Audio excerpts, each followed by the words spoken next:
Having just turned 28, Amir Khan finally headlines at the famous MGM Grand for the very first time. And it is also a pivotal moment, isn't it, in his boxing journey? Yes, it is, but let's not forget Devon Alexander. It's a crucial point in a classy American's career and a perfect match for the fans. It certainly is, and the question is, which elite fighter will light up the Strip this weekend? And I'm here in studio with Khan's former gym mate Jamie Moore to bring you all the other domestic and international news.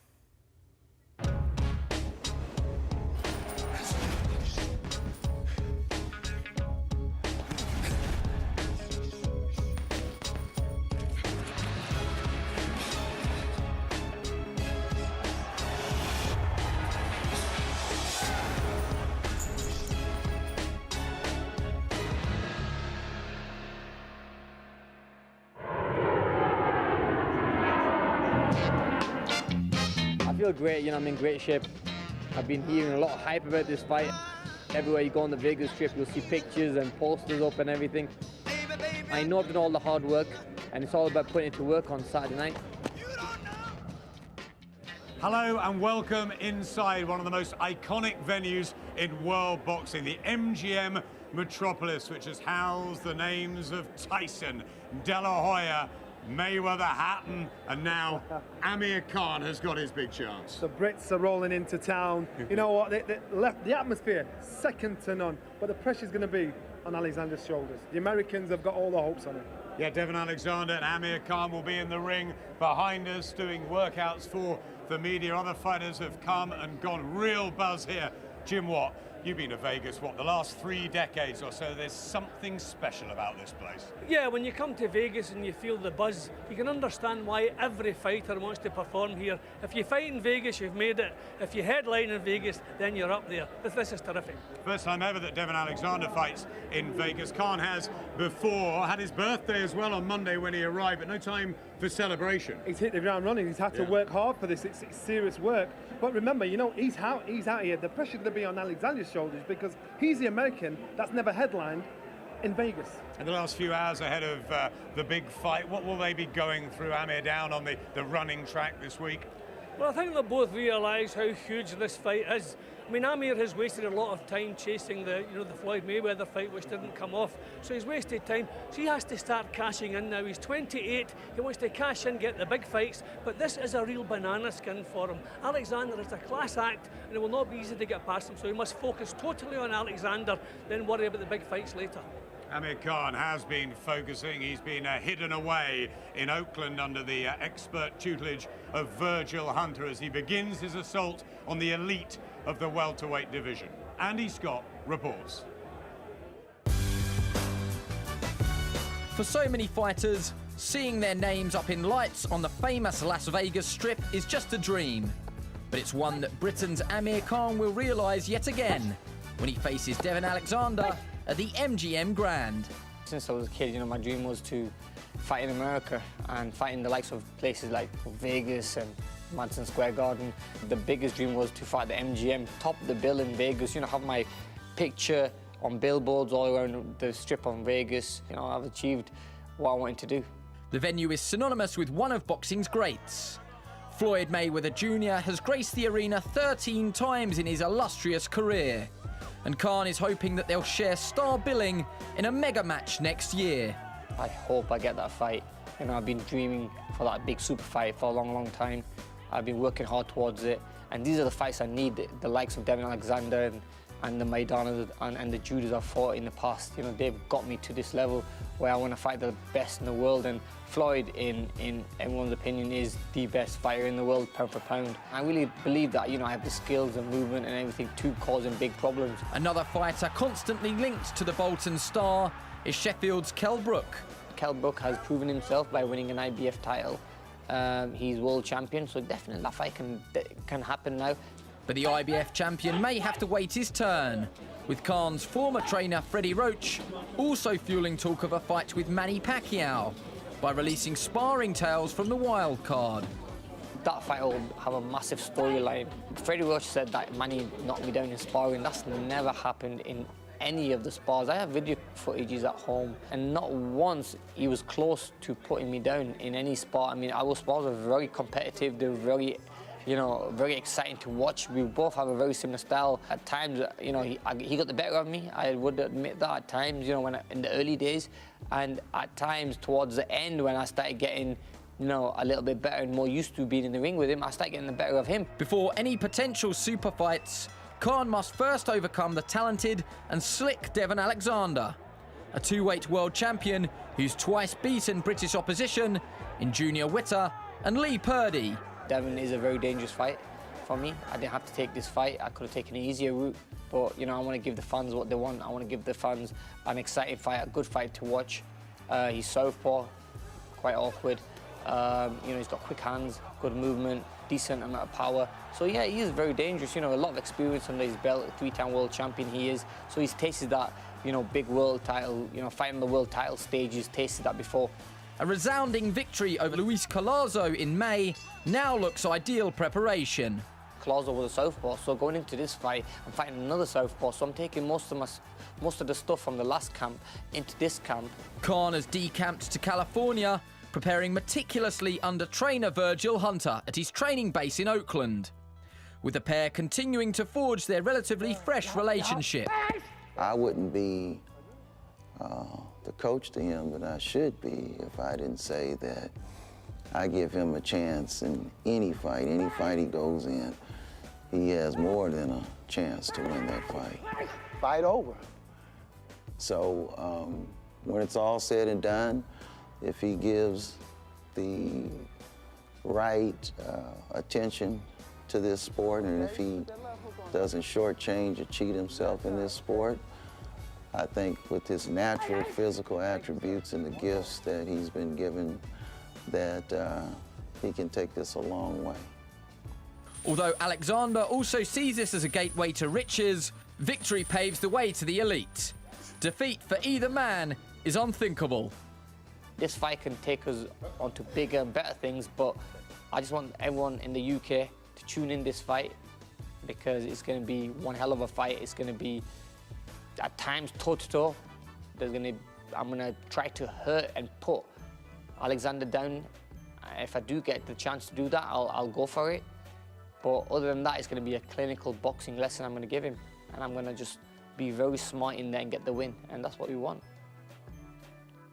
Well, he's of course really seasoned now. Amir Khan entering his 33rd professional fight in a 9.5-year career. A couple of those, Johnny, with Virgil Hunter. What are we looking for on Saturday? We're looking for a performance, what we saw early on in the year when he boxed Luis Collazo. Excellent, discipline, speed, tucked up right.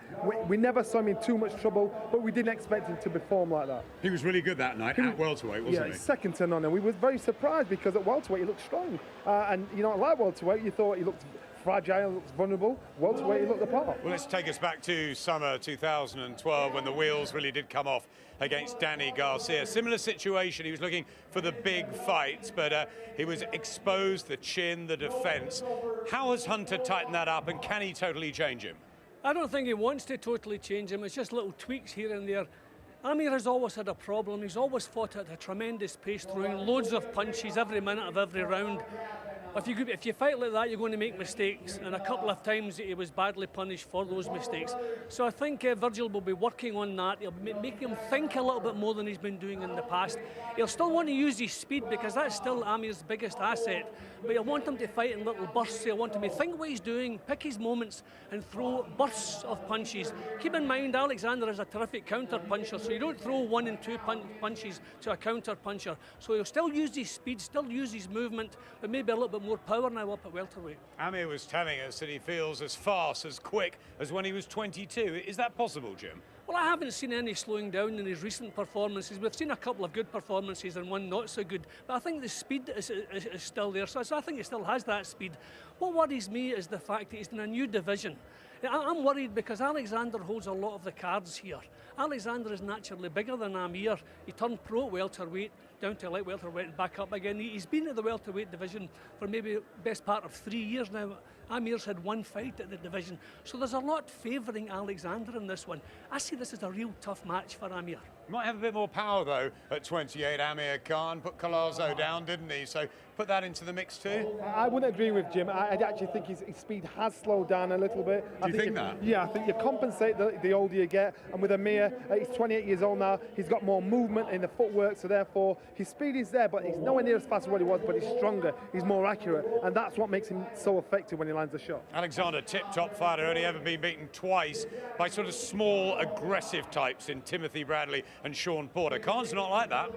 No, I mean, Alexander, his temperament hasn't always been the best. You know, a couple of times he's let himself down, but I think he realises how big this is. And if you look through his record, there's some terrific wins on his record. Maidana, he probably did a better job on Maidana than Khan and Mayweather did. Matisse was a terrific victory. And then you remember the one-punch knockout of Juan Urango, the Iron Man. So that shows the power he has if you give him a chance to use it. All these things add up to a real tough night for Amir. Also beaten Lee Purdy and your old friend Junior Witter too. He's a really good Alexander on his day. On his day. And listen, if you can outbox Junior Witter, who's the most awkward fighter in the world, you've got some skill there. And he did it. And he did it with ease. And he surprised us all because, again, we didn't think he was that good. He's a lot better than that now. Yeah, many see this as a 50-50 match. I wonder how Ed and Jamie will tactically assess the big one. Thanks, Adam. So Khan in a must-win fight. We've been here before, haven't we, Jamie? Break it down for us. Show us Devon Alexander. If you imitate his style, he's a southpaw as you were. Yeah. Ed, Devon Alexander is a very, very good fighter. The basis of his style is, you know, he's got a very good jab. He's a good... thumping jab. Yeah, it's a solid jab, but it comes from the waist, so it sort of comes up and it snaps your head back, sets you up for the left hand down the middle, which is a typical southpaw shot. But we've seen in the past that Devon Alexander can be put under the cosh. So I think he's built his style around sort of getting around that thing, and as people come in, he sort of edges back, and as they commit, he drops a short, sharp left hand down the middle, and then he comes back, as we've seen in the VT, with either a right hook or a right uppercut, which is a very dangerous shot. With Amir Khan, he's so fast, isn't he? He generally leads with the left hand, either with the jab or coming around with the left hook. And then he flurries and throws so many shots. That's that second phase attack that's going to probably unsettle Alexander a bit because he's a nice boxer. I think so, Ed. I think that's been his undoing in the past. So what Amir does is, as you say, he leaves that left hand, drops the right hand down the middle, but then sits in the pocket and lets the shots go and allows people to counter him on the way in. So I think he's learned from that. He's shown in his last fight against Collazo, he was a little bit more calculated. As we're saying there, he slowed down his style slightly, so he's still very, very fast. But what he does is he takes his time more, he picks his shots. So he'll come and he'll drop the right hand, and instead of jumping in with 3 or 4, he'll take a little half step, and then he'll come again. To the side or back? He'll give an angle. So he does it in phases. He does it in 2 or 3 phases rather than all in one go. The shot we saw him working on with Virgil Hunter in the gym was the right hand to the body, which was so successful against the southpaw Zav Judah. But he was throwing it to the head against Collazo.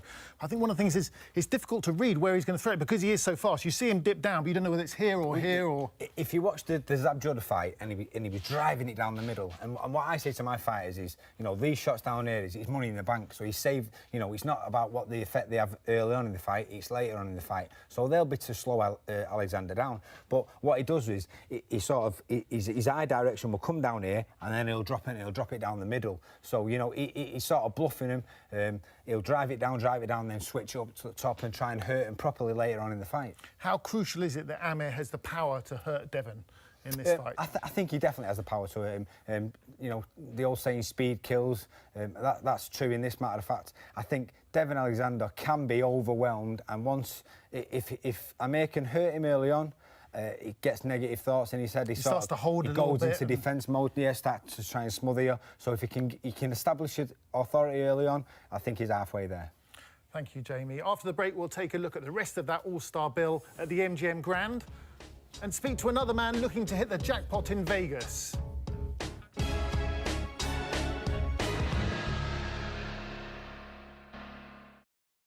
A very warm welcome back to Ringside, inside the MGM here, and someone to my left's like a kid in a sweet shop. You know what, I'm like a giddy child. All the fighters on the undercard are popping up left, right and centre, doing a bit of shadow boxing. The fans are loving it.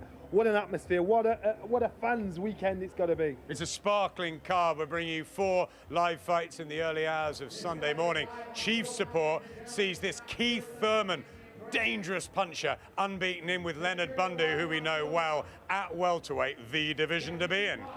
Yeah, and a lot of people believe that Keith Thurman is the future of the welterweight division, and I'm going along with that. He's had 23 wins, 21 knockouts. But what's impressed me, I mean, he does have an exciting style, the fans love him. But what's impressed me, over the last couple of years, they've stepped him up in class, and he's still knocking people out. I think all he needs now is one big name on his record, and I think 2015 he'll be looking for a world title shot. He's with Dan Birmingham, who of course brought through Ronald Winky Wright and Jeff Lacey, and they believe they've got another special nugget. They could do. When you hear Thurman speak, when you talk about Amir Khan with him, he says Amir Khan doesn't belong in the welterweight division. He's chasing the Pacquiaos, the Mayweathers. He's chasing after the big fish. So yeah, he's got high hopes himself. We do know Bundu, he is 40, but he has beaten Lee Purdy and most recently Frankie Gavin, so he can't be underestimated. No, we have a very high opinion of Bundu because of those performances, but we have to remember now we're talking at world level now.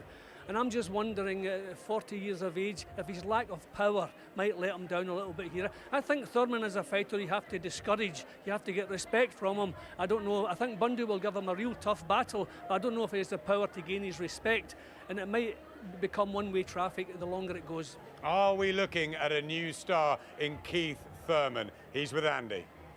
Keith, there's a lot of welterweights on the card. Tell us why you think you're the best.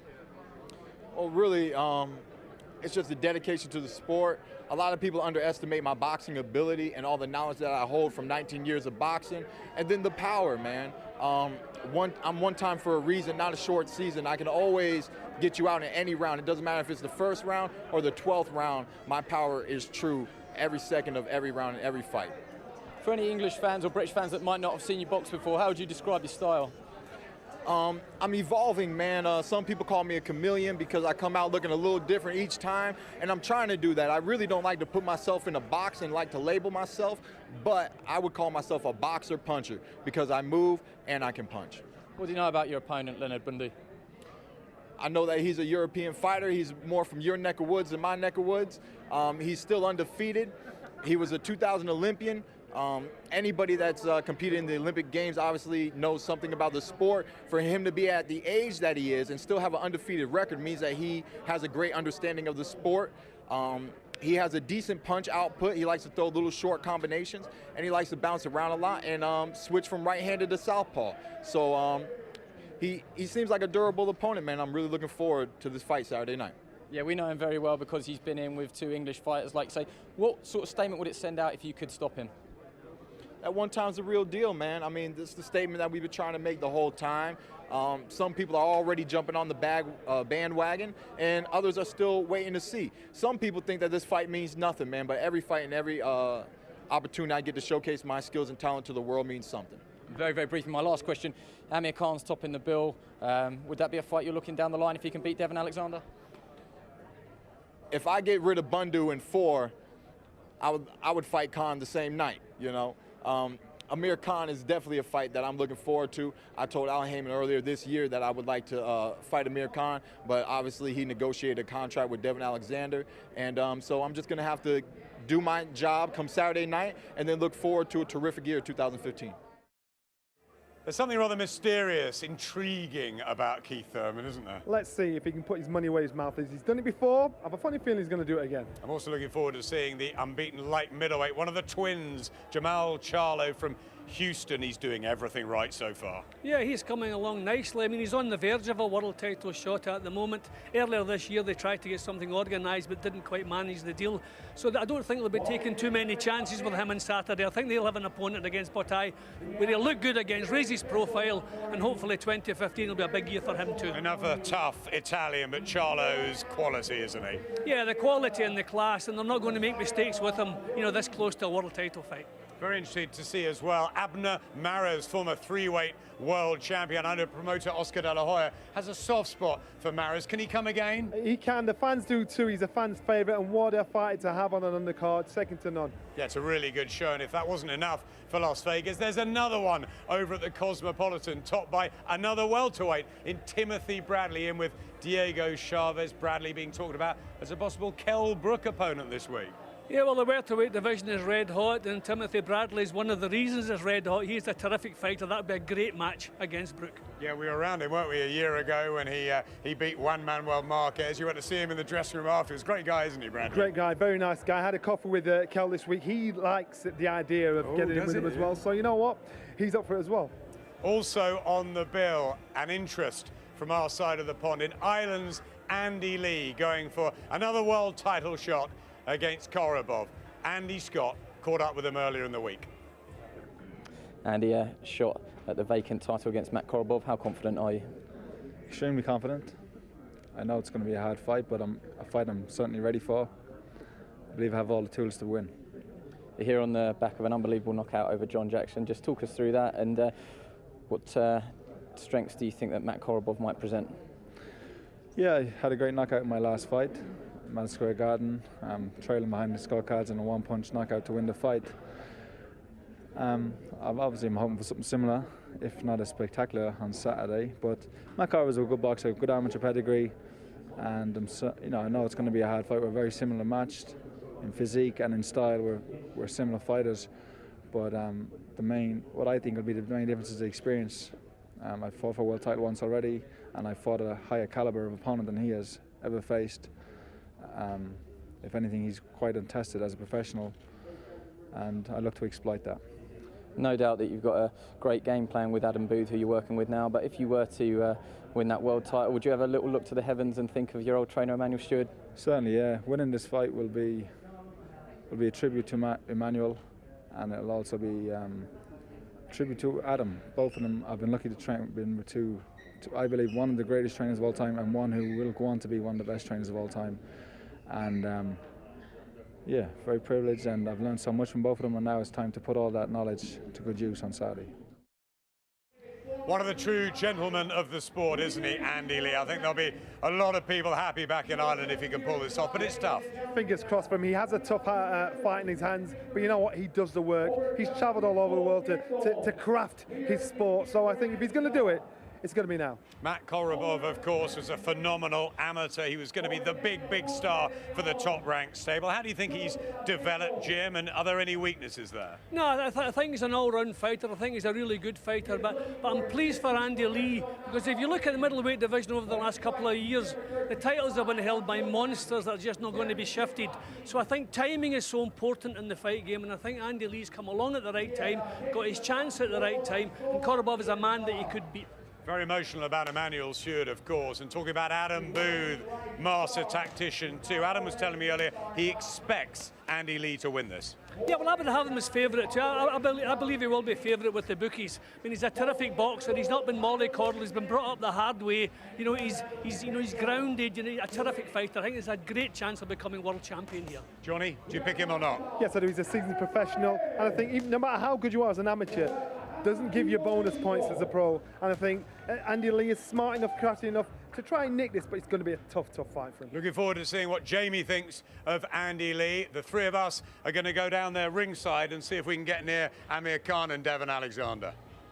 Well, thank you, Adam. At his best, Lee's a tall, smooth boxing southpaw with real power. Here he impressed about a year ago against Ferenc Hafner, a fellow lefty like Matt Korobov, but obviously very different levels, Jamie. Yeah, there certainly is. I mean, Andy Lee's sort of blew hot and cold over the years for me, Ed. Enigmatic, really. Yeah, definitely. He's looked explosive. He's looked brilliant in some fights, and then some. You know, he's looked off the boil. But I think that sometimes is to do with motivation, and I think this is the time now where he's going to come into his own. I think. You know, he pulled off a spectacular knockout last time. He was under the cosh a little bit. He was behind on the scorecards and pulled it out. As we can see, the right hook for me is the shot. I mean, Korobov in the amateurs was a bit of a beast, you know, similar to Golovkin, and everyone expected big things of Golovkin coming through into the pros, as they did Korobov. Korobov's not really lived up to the expectation what we thought. So, you know, is he going to bring it into a world title fight? I don't know, and I think Andy Lee could be getting him at the right time. Well, this is the night he's got to put it all together. Right, it's time to bring you some other news. On Saturday night, the lightweights took centre stage for prize fighter at the York Hall. Michael Devine picked up a £2,000 bonus on his way to the final, courtesy of a stunning one-punch knockout against Lee Martin. Beautiful shot. Massive left hand, and that's done. Lee Martin is not getting up now. But Devine then lost out to exciting new Irish star Jono King Kong Carroll, who'd beaten Stephen Foster Jr. and Gary Buckland along the way. From Dublin, Ireland, Jono Carroll. This young man has tons of potential. On the undercard, light welterweight contender Jose Alushigan returned to the UK with a comfortable 6-round points win. And big-hitting O'Hara Davis continued his impressive run with a first-round stoppage of Oscar Fico. Oh, that was a sweet punch from O'Hara Davis. Down goes Fico, and O'Hara Davis makes it 3 knockouts. I'm happy with the way it went. You know, me and my coach have been working in the gym, and you know, that's a punch that we've really been working on. So, Jamie, how impressed were you with Jono Carroll? You were in the corner opposite him with Stephen Foster Jr. in the first round. I was, yeah. I thought he boxed really well. I thought, you know, for a young, you know, inexperienced lad coming through, I thought he showed maturity. I thought his ring generalship was good. So, yeah, I was impressed with him. Incredible. You only had 3 fights going in. Yeah, and then I think prize fighter, you know, historically suits people who are fresh coming out of the amateurs. So I think, you know, going off that, he did look well, but he showed maturity as well. It was also announced this week that Paul Smith does have his rematch with WBO King Arthur Abraham on February 21st next year in Berlin. They met last September, and the Liverpool super middleweight confounded the critics, boxed beautifully and seemed to make it very close, although the judges didn't see it that way, Jamie. No, I mean, obviously Paul put up a great performance, and it was a close fight. It was one of those where, depending on how you viewed it, it could have gone either way. But the scorecards didn't reflect that, and you know, Paul, in that sense, was hard done by. So yeah, you know, rightly so. Eddie Hearn's been able to negotiate in the rematch, and fingers crossed he can pull it off. He boxed so well, though. What can he do differently? Has he got another level, Paul? I don't know whether he's got another level, Ed, because, you know, we haven't seen it. We've certainly never seen him perform to that standard in the past, and hopefully he can put it up another gear. You know, we've seen in the past people sort of step up a level when they move up into a different sort of title range, and then all of a sudden they find the feet and then they move up again. So fingers crossed he can do that. Don't forget, Abram's getting on now, so he might just get him at the right time. And do you think maybe Paul showed him a little bit too much respect? He had a great game plan, but maybe should have backed him up a bit more at the end? Yeah, I think maybe so. I think, you know, he'd got sort of midway through the fight and he'd established his game plan. It was working, it was coming off, and maybe he could have gone up another gear, but maybe he didn't want to take chances. He felt like he was in front, so I don't think he'll make the same mistake next time if the fight can follow in the same pattern. Well, talking of the super middleweights, Hall of Famer Joe Calzaghe has this week opened a boxing academy in his native Wales, with a launch at his old gym in Newbridge. Something that I've been thinking about for a few years, you know. It's a great way of giving back. You know, boxing has been a fantastic sport for me. Without boxing, I don't know where I would be. You know, I struggled in school, you know, and my only way out for me was boxing. Come from Port Bringing, Council Estate, and boxing was everything. And thank God I managed to succeed in boxing, and now it's time to give back. I've been out of the ring for 5 years, and I think it's fantastic we can combine education with boxing. The main thing is to get these kids back into education, to teach them discipline, the art of boxing, but also, who knows, it'd be great to find the next Joe Calzaghe.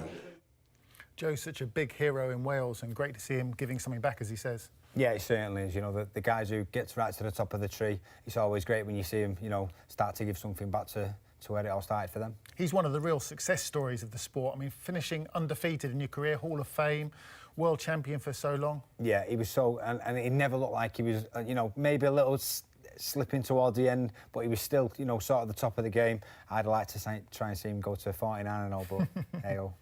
Well, after the break, we'll hear from both Amir Khan and Devon Alexander with the team out in Vegas.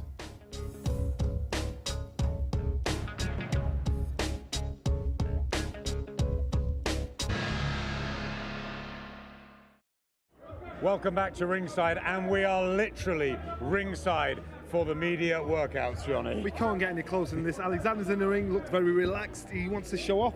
He's in the States, he's at home, he's the man that belongs here. Big smile on his face too. How you doing? He does look well. He looks happy, doesn't he, Johnny? More than happy. I've never seen a guy smile so much in a couple of days from such a big fight. He's had a long road, of course, you know, tough upbringing, difficult background, but the skills have come through, haven't they? A record of 26-2. You know, he's really confident. Yeah, yes, he is. And you know what? He's a fully fledged welterweight out of the two of him and Amir Khan, and he's the one that should be a bit more comfortable and naturally strong at this weight. He looks apart right now. So you know what? I think Saturday night we're going to be for something very special. And if he gets into a rhythm, he could prove very difficult to shift. That's what the problem is. The two guys that beat him, Bradley and Porter, took him out of his rhythm, made him feel uncomfortable. They were in his chest, made it hard for him. If Khan wants to box him and make it a rhythmic fight, therefore it's going to suit Alexander down to the ground. And we remember Devon Alexander because we were ringside when he beat Lee Purdy with some ease. Lee Purdy up against a southpaw. He says, you know what, every time I've boxed a southpaw, I've knocked him out. What a story that would be if he could do it again tonight.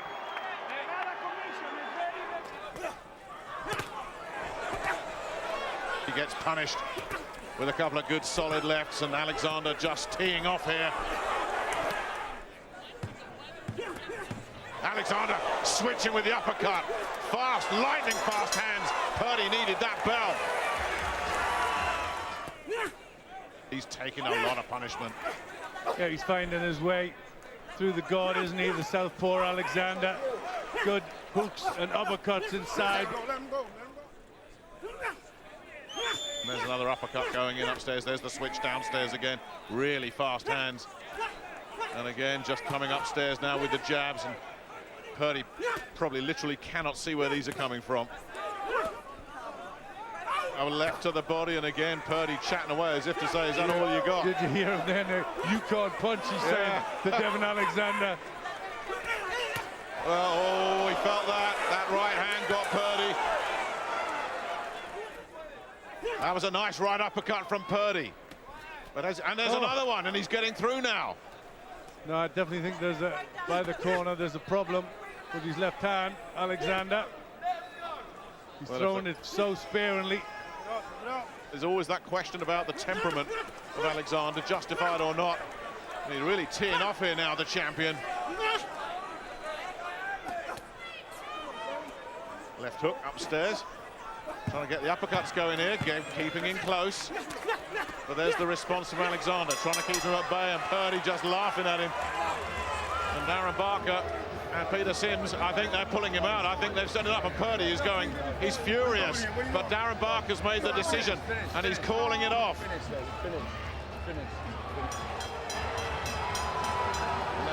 Well, Devon Alexander has joined us up here. You look calm, confident, gleaming. Everything gone right in camp? Everything's good. Everything is good. Camp is always good for me. I'm always happy, man. I'm always happy, and I'm confident. I'm confident in the fight Saturday night. So, you know, why not be happy? You know, this is fun time. This is my first time in Vegas, so this is fun time. You know, all the hard work and all the blood, sweat, and tears are at the gym. So I'm ready. I know I'm ready. So I'm smiling. Does you being the natural welterweight make you so confident into this fight? Yes, of course, of course. This is 147 is natural for me. I make it pretty easy, and it gives me confidence. You know, I can go through the whole training camp and not worry about the weight, but I'm solid. I'm solid, nothing but muscle, so I'm ready. Amir Khan obviously brings a lot of speed to the table. There's talk about him fighting Floyd Mayweather next year. How do you upset that? How do you make you the man to fight Mayweather and Pacquiao? What style do you bring to win this fight? Well, I guess, you know, a lot of people talk about Amir Khan's speed, but I guess you got to say something about his, you know, technique. But I have speed, so you can't forget that, you know. Do you not rate his technique, Khan's? It's okay. I mean, he wouldn't be in this position if he's not good, but I just see, in my opinion, that I got speed. What does he have that I don't have? And, you know, that's just the question. So it's nothing that he have that I don't have. Does his style suit your style? He's not like Porter, he's not like Bradley. He's a boxer. He wants to give you time to settle. Does that suit you down to the ground? Well, I mean, his style is perfect for me. I'm going to be able to do whatever I want to do when I want to do it in the ring.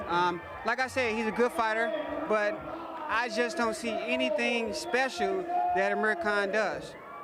So what are we going to see from Devin Alexander come Saturday night? Well, you're going to see a whole host of things. You're going to see versatile. You're going to see speed, power. You're going to see movement, all of it, man. I'm going to be ready. I'm excited. It's every fighter's dream to box in Las Vegas, especially to headline in Las Vegas.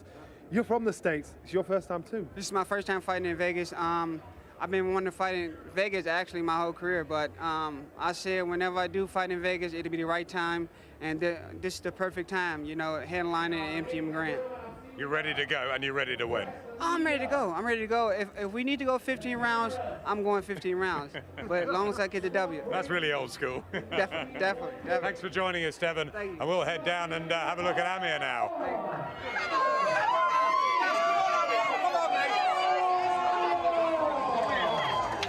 Come on, Amir. Hey, Amir can. Get his back on it.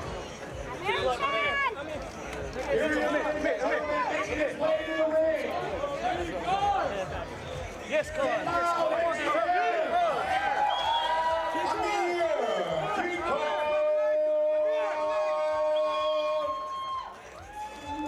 Well, Johnny, incredible scenes there as Amir arrived. You know what? It's a home from home to him. He feels so comfortable here in front of the fans, the American fans as well. Just a light bit of skipping. Tapering down now. Tapering down. Virgil Hunter's there, ringside as well, making sure his man, you know, doesn't do too much, just enough to keep himself warm. All right. I tell you, Devin looked happy, so does Amir, doesn't he? Look at him. That's what's going to make this an intriguing, interesting fight. Both fighters very comfortable in their surroundings, very confident with their ability. I think that it's a match made in heaven. And there's the man just outside the ring, Virgil Hunter, who's been sort of charged with tightening Amir up, working on that defense, working on the tactics. Well, if you're going on his performances since his work with Virgil Hunter, I think Virgil's done his job and he's fully paid up his membership of the Amir Khan club because he's tightening the young man up, made him into a man. Because he had the aggression and excitement under Freddie Roach, and now maybe just thinking a little bit more under Virgil Hunter. Yeah, Virgil's made him calm down. He said, we know you can fight, we know you're fast, we know you can box, we know you're technically supreme, but sometimes you see the red mist and that's what lets you down. But it also makes him very exciting. But Virgil's made him safe. Look at Andre Ward, look how he does it with him. And that's exactly what he's done with Amir Khan, made him into a technician, like a surgeon. He headlines at the MGM for the first time this weekend, but his first trip to Vegas was a real thriller just across at the Mandalay Bay when he tackled Argentinian banger Marcus Maidana.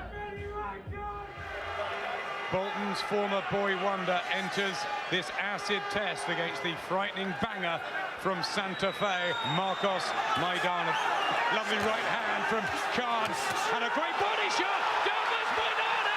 He's crumbled in pain. I'm not sure he's going to make it. He'll be brave. He'll try and get to his feet. He does. Maidana's keeping those elbows down nice and low so you can see that still is right hand. Hurt again. Maidana trapped on the ropes. Right hand from Maidana though. And Khan just staggered.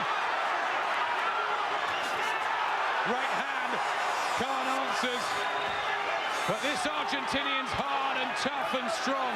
And he tries to get the uppercuts going again. Khan's out of range. But a left hand. And he's in trouble.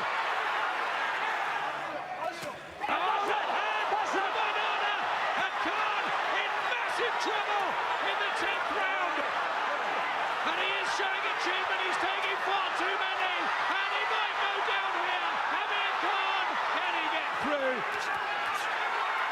Fires back and needed to there, and his legs are looking strong again. Oh, beautiful shot from Khan. Somehow he found a lightning fast uppercut. And a right hand from Khan. A golden night for boxing, and Amir Khan is surely going to have liftoff in Vegas. Amazing. Amir King Khan! Well, we're delighted to have Amir Khan up here with us. First of all, what a welcome. I mean, it's sort of star attraction, isn't it, these days? It's amazing, you know, to be here in Vegas and headlining and, you know, having your picture all over the Vegas, you know, hotels and everything. And, I mean, you know, I'm a boxing fan and I see this for the likes of Mayweather and now it's for Amir Khan, you know, so it's great. I keep saying to myself, for any British fighter to come and headline at the MGM in Las Vegas, it's got to be the biggest deal for any fighter. I don't think any British fighter. I mean, I can't think of any back in the past that I've headlined. I mean, you know, as a sole fighter. I mean, I think the reason we're here today is because of Amir Khan. I mean, Alexander is also topping the bill with me. I mean, he's the guy I'm fighting, but. Yeah, it's just great to be in a position like this where I've got so much love in America and the rest of the world. I mean, you've got so many UK, British fight fans who have flown over to see me fight, but I'm just going to put on a great performance. This is motivation for me. I mean, this is only going to give me more confidence to get in the ring because I know I've got so many people who are rooting for me and wanting me to win. You gave us that absolute thriller on your Vegas debut over at the Golden Tower of Mandalay Bay against Marcus Maidana. We all remember that. What are we going to see against this classy southpaw, Devon Alexander, who's got high skills, hasn't he? Yeah, you know, Alexander's very skillful. I really think I'm a little bit more skillful. I have more skills than him. Hand speed, he's very quick himself as well. So it's all about just being smart in there, picking the right shots at the right time. I have a little bit more power, I believe, going into this fight and better movement. But you know, it's going to be tough. It's going to be a tough task. A lot of people are saying, "Oh, after this fight," but I'm not looking past this fight because for me, this is a massive fight, and Alexander, I'm sure, is going to come to win because you know we both know that the winner of this fight will get a super fight, hopefully.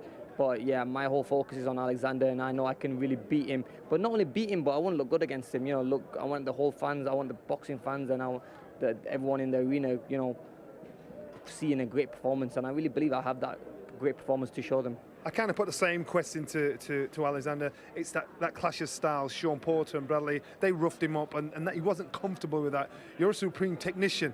That may suit him better. Do you think so? No, you know, there's going to come times in the fight I'm going to put pressure on him and I'm going to rough him up a little bit because I know that he doesn't like that. So we've been working with a lot of sparring partners who I had to go in at, you know, with more pressure and throw some, you know, shots and go for the body as well. I don't think he likes body shots either.